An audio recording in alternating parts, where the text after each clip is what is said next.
Welcome back to the channel, guys, and finally we managed to hit rank 9 after a very long grind.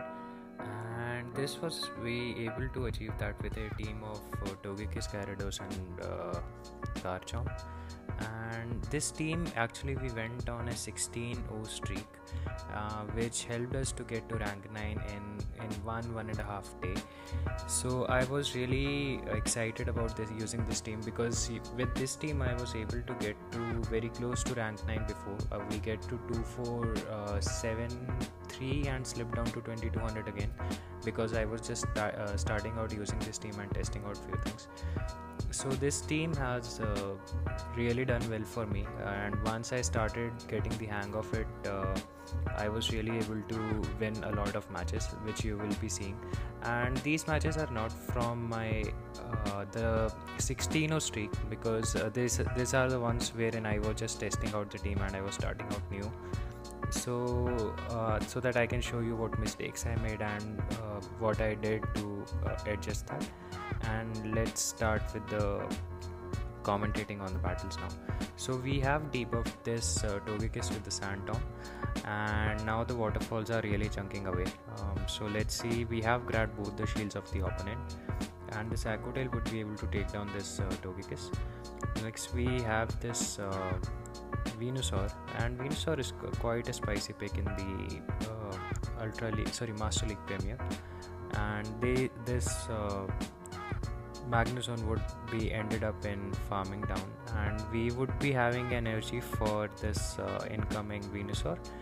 And I think Garchomp is the CMP, and we are using a Hando best budded Garchomp.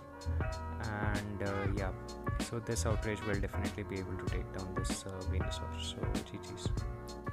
So we were running Crunch on Gyarados at the moment, but I later on switched that to Outrage to have some more Dragon coverage, because this team is really weak to Dragonite in the pack.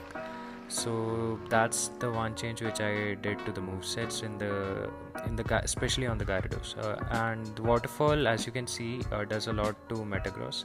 So even if Crunch is not there on Gyarados, Aqua Tail and Waterfall does a lot of damage, and I never really felt like Crunch was required once I switched to Outrage. Yeah, so we would be having this Togekiss onto this Dragonite, and let's see. The opponent goes for Hurricane, and he just quits because he was running Double Dragon, and we shielded correctly on our Togekiss. So let's see what do we have in the next matchup. And we are in a Togekiss mirror match, and this is a best buddy Togekiss, so there is a high probability that I would be losing the CMP. So now in the Togekiss matchup, what I like to do is, in case I lose the CMP, then I would like to shield the Togekiss, because in that case the opposing Togekiss, if it shields, it doesn't have a lot of energy, and in case I win the CMP, I let the ancient power go, and in case the opponent shields, then the opponent will be down a shield and we can farm down with Gyarados. So that's the strategy which I follow in a Togekiss mirror match.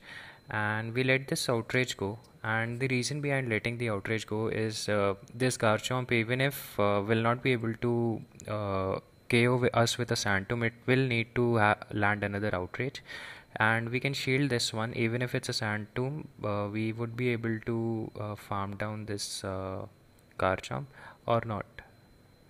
No, as you can see, the Garchomp is still not able to farm us down with the Sand Tomb, and that really is a good strategy in case the opponent throws Sand Tomb in the first trying to get a bait. That way you can preserve a shield, and this will put you in a good advantage. And now this Swampert will throw Hydro Cannon, and we can throw this Outrage and take the match. So this will KO at this range. Yeah, the Swampert stays and by 1 HP, so maybe it's a good IV Swampert, but we are able to farm down the Swampert and take the game. So let's see, what do we have in the next match. We are against Asa Hawks, and we are in a Swampert match. And again, there is a strategy which I follow in the Swampert match. So even if the Swampert charges up to Sludge Wave, I do not shield, because one sludge wave will not be enough to take down. So this is what I adjusted in my current strategy. So at this moment we correctly shielded the sludge wave, but opponents which I generally see likes to bait, and since Togekiss survives one sludge wave, we can be in an advantage. So this, if we need to land this outrage to be in a good position, and the opponent lets this go, so this puts us in an advantage, because although this is not in waterfall range, but we can land a sand tomb and debuff this Gyarados. And since the opponent has a Metagross in the back, Gyarados would be comfortably able to take care on that Metagross in the back. So we will be coming in with Togekiss to absorb this damage. It's just an Aqua Tail, and the opponent switches back to Metagross. And do we have the flamethrower ready? But the opponent will throw this Meteor Mash, which is also good for us since this Metagross is now out of energy. And let's see, it's a Meteor Mash. Yeah, it's a Meteor Mash, and we go for Crunch.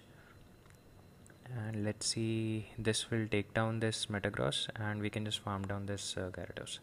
So good games to the opponent. Let's see what do we have in the next game.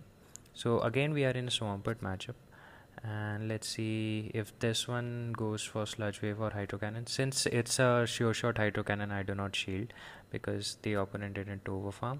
And now the opponent switches to Snorlax, and here is also one adjustment I made, that I do not swap to Gyarados very easily, because Garchomp, even though is a counter to Metagross, it cannot take a very big damage from the Meteor Mash. And in case Metagross has shields, or the Garchomp does not have shields, then two Meteor Mash are enough to take down the Garchomp. So I generally try to avoid my Gyarados because there are a lot of Metagross in the back. So I generally come in with Garchomp now to as a swap in case wherever possible. So Snorlax matchup, I generally would come in with Garchomp now. So we come in with Garchomp to farm some energy, suspecting a Metagross in the back, but the opponent instead has a Togekiss. So now we debuff this Togekiss, and we would be able to get to this Ancient Power. I think we lose this one, but let's see how it goes. Although we have a shield, but this let's see how much this outrage does. If it does enough, then I think we would be able to win this match. And this outrage, let's see if it KOs or not. It's a debuffed Togekiss, and we are able to farm down, and we have some residual energy for this Swampert, but the Swampert already has an Hydro Cannon ready, and this will be enough to take down the Garchomp. So very good plays from the opponent's end. And let's see what do we have next. As you can see, that was a 4-in-1 set. And let's see what do we have in the next game. So we have a Togekiss lead. So let's see how this one plays out. This is not a best buddy Togekiss, and my Togekiss is 14 all. So we lose the CMP. Maybe it's an 15 attack.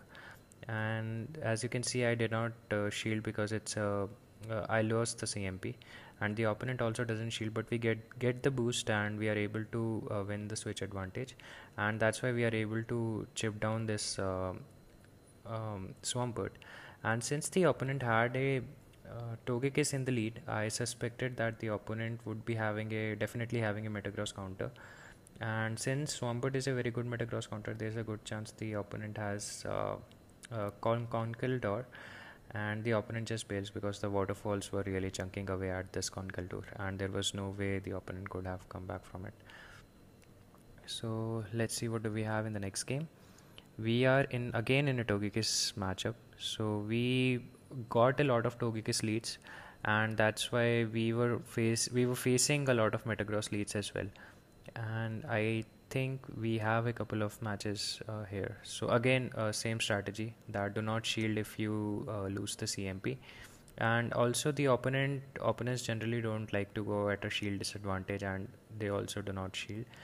So we wait out the switch clock just to see if the opponent comes back with a Pokemon first. and we won the advantage. And I guess it doesn't matter because we had a Gyarados in the back, and the opponent seeing it just fails.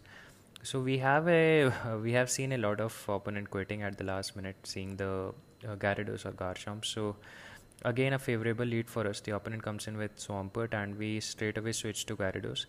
And unless the Swampert is running Sludge Wave, this will not. Yeah, this opponent is running Sludge Wave, but still, these waterfalls are chunking away, and along with Aqua Tail spam, I think we are in a comfortable spot. We are able to pull the trigger on another Aqua Tail. Let's see if we grab a shield. We grab a shield on this one, and I think we can shield this one, or if it's a Sludge Wave, it will be taken down the Gyarados. But that was just a, and the opponent now has switch locked its Dragonite to a Togekiss. And let's see if we shield the Hurricane, if it is in one. Yeah, it's a Draco Meteor, so even better for us. Now we are able to farm down this Dragonite, and we have loads of energy, which we would be dumping this on Swampert. And there is a Metagross in the back, and with 2 shields we can comfortably take on it, and the opponent quits again. So let's see, what do we have next? So we are again in a Togekiss matchup, and it's a best buddy Togekiss again. So this Togekiss would most likely be winning the CMP. No, maybe opponent tried to overfarm, or they lagged, but the opponent shields, and again we get a boost and the opponent bails. But we stay because these champs would be chunking away at the Snorlax as well. So Togekiss goes down, but we can come in with Garchomp, because Garchomp would be really terrible against the Togekiss. Mostly Snorlax don't like to shield the first one, and that's why I'll try to go away straight for Outrage. And that's a really good strategy, because most of the opponents doesn't shield. The Togekiss got a boost there, but I think that was really late, because Togekiss was already very low, and this Swampert would not be able to do much against this Gyarados. So I think again it's a wrap. Let's see if we shield. No, we do not shield. Maybe we are trying just playing very safe, and the opponent bails again. So let's see, what do we have in the next match? It's Raikou Team 77, and we have another good lead in the form of Dragonite. And the opponent switches to Metagross, and we can take on Metagross lead any day onto this Gyarados. So I guess again it will be a comfortable win for us, and these waterfalls are chunking away. And if we win switch advantage, I think it's pretty safe to say that we win the game. And we've waterfall farmed down this Metagross. The opponent comes in with Dragonite, I think, and this crunch will do a lot, and we would be getting farmed down with this Dragon Breath. The opponent switches to Magnezone, and we immediately switch back to Garchomp, and the opponent quits again. So these are the battles which help me frame out the framework for the team. And once settled, I was really able to do well, and I will be coming up with another video on the bad leads like Metagross and Magnezone, so stay tuned for that. And if you like such content, and if you are into PvP, then do support the channel by liking the videos and subscribe.